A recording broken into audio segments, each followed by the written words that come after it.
आज मेरे लिए सबसे बड़ा दिन है, क्योंकि आज मेरी सबसे प्यारी पोती शनाया की सगाई सिद्धार्थ जैसे होनहार लड़के से होने जा रही है।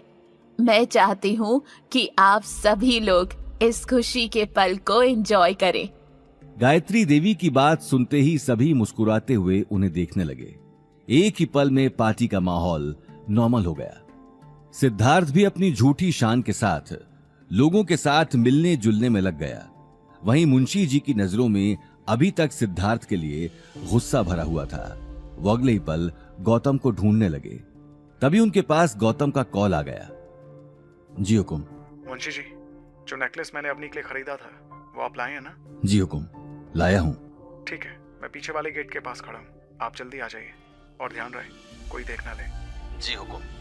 ये मुंशी अभी आया। गौतम से बात करके मुंशी का चेहरा खिलखिला उठा। नेकलेस अब तक उनके छोटे से बैग में ही था, जिसे वो हमेशा अपने साथ रखते थे। वो अगले ही पल लोगों की नजरों से बचते हुए अग्रवाल हाउस के पीछे वाले रास्ते में चले गए।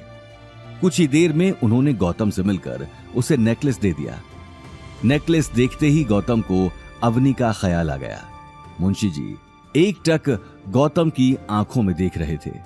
देखना, ये नेकलेस देखकर अवनी खुश हो जाएगी। हुकुम, गुस्ताखी माफ, लेकिन ये मुंशी आपसे एक बात बोलना चाहता है। हाँ कहिए ना मुंशी जी। ये मुंशी समझता है कि आपको अवनी के साथ बहुत अच्छा लग रहा है, लेकिन 1 साल बाद आपको अवनी को छोड़कर दीप्ति बिटिया से शादी करनी है। तब आप कैसे संभालेंगे ये सब? अवनी के साथ आपका प्यार बढ़ गया तो बहुत मुश्किल हो जाएगी। आखिरकार बात दिल की है और दिल पर तो किसी का जोर ना चाले। मैं बस बात कह रहा हूं, बाकी आप बहुत समझदार हैं। मुंशी जी की बात सुनते ही गौतम एक पल के लिए शांत हो गया और ध्यान से नेकलेस को देखने लगा। फिक्र मत कीजिए मुंशी जी, मैं अपनी बात से पीछे नहीं हटूंगा। 1 साल बाद चाहे जो भी हो, मैं अवनी को छोड़ दूंगा। गौतम मुंशी जी की आंखों में देखने लगा। उसकी आंखों में दर्द साफ दिखाई दे रहा था। अच्छा अब जाइए, इससे पहले कि किसी को शक हो जाए। मैं भी आता हूँ। गौतम की बात सुनते ही मुंशी जी वहां से निकल गए। अंदर जाते ही उन्हें गायत्री देवी दिखाई दी। वो अगले ही पल गायत्री देवी के पास चले गए। अब मुझे इजाजत दीजिए, अब मुझे और भी कुछ काम है। अगर आप थोड़ी देर और रुकते तो बच्चों को बहुत अच्छा लगता। हमें तो आपने खातिरदारी का मौका दिया ही नहीं। वो फिर कभी, अभी बड़े हुकुम के दूसरे काम से भी जाना है। निकलने में देरी हो गई तो परेशानी हो जाएगी। ये बात कहते हुए मुंशी जी अगले ही पल गेट के बाहर जाने लगे। आसपास खड़े गार्ड्स उसी वक्त उन्हें घेर कर उनके आसपास चलने लगे। सिद्धार्थ और रघुवीर भी मुस्कुराते हुए उन्हें जाते हुए देख रहे थे। वहीं अवनी अपनी मॉम डैड के साथ सभी लोगों से अलग एक कोने में खड़ी थी। मुंशी जी के गेट तक पहुंचते ही गौतम ने अवनी के पास आकर उसे नेकलेस दे दिया। अवनी, ये तुम्हारे लिए। नेकलेस देखते ही अवनी के पैरों तले जमीन खिसक गई। गौतम, ये तुम्हारे पास कैसे आया? मुझे पता है कि ये तुम्हें ज्वेलरी शॉप पर बहुत पसंद आया था, इसलिए मैंने तुम्हारे लिए खरीद लिया। लेकिन तुम्हारे पास पैसे? इससे पहले कि अवनी आगे कुछ पूछती, शनाया का भाई नील वहां पहुंच गया। नील भी शनाया की तरह अवनी और उसके परिवार से नफरत करता था। अवनी और गौतम को एक कोने में बात करते हुए देखकर नील छुपकर उन दोनों की बातें सुनने लगा। देखते ही देखते उसकी नजर नेकलेस के बॉक्स पर चली गई। बॉक्स के अंदर चमचमाते नेकलेस को देखते ही वो शॉक्ड रह गया। उसने अगले ही पल आगे आकर गौतम के हाथ से वो बॉक्स छीन लिया। इतना महंगा नेकलेस तुम्हारे पास कैसे आया? वापस दो, मैंने कहा वापस दो।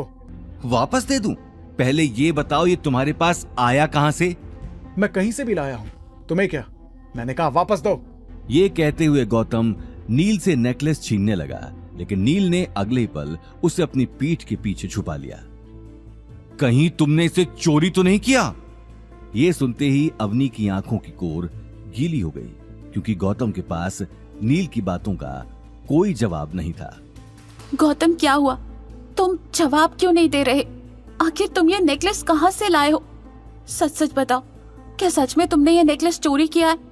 मैं कभी सोच भी नहीं सकती थी कि तुम इतनी नीच हरकत करोगे। नहीं अवनी, मैंने नेकलेस चोरी। अच्छा, तो अब मैं समझा, तुमने नेकलेस दहेज के सामान में से चुराया है। शर्म आनी चाहिए तुम्हें। जिस थाली में खाते हो उसी में छेद करते हो। मैं अभी तुम्हारी असलियत सभी को बताता हूँ, चोर साला। इससे पहले कि गौतम अपनी बात अवनी को समझाता, नील मौका देखकर परिवार के बाकी लोगों के पास चला गया, जो इस वक्त मुंशी जी को छोड़ने के लिए गेट के पास खड़े थे। दादी साहब, आप सब लोग गेट पर खड़े हैं और यहाँ इस गौतम के बच्चे ने दहेज पर हाथ साफ कर लिया। ये देखिए कितना महंगा नेकलेस चुराया है। नील की आवाज सुनते ही सभी एक दूसरे को देखने लगे। एक के बाद एक पार्टी में बड़े बड़े झटके लगते जा रहे थे, लेकिन इस बार बात बहुत बड़ी थी। नेकलेस देखते ही गायत्री देवी की आंखें गुस्से में लाल हो गईं। क्या गौतम अवनी के सामने अपनी बेगुनाही साबित कर पाएगा? आखिर अब क्या बड़ा होने वाला था पार्टी में? क्या होंगे इन सारे सवालों के जवाब? आगे की कहानी जानने के लिए देखिए अगला एपिसोड सिर्फ पॉकेट एफएम के यूट्यूब चैनल पर, और रॉयल वारिस के सारे एपिसोड्स को सुनने के लिए डिस्क्रिप्शन में दी लिंक से डाउनलोड करें पॉकेट एफएम ऐप।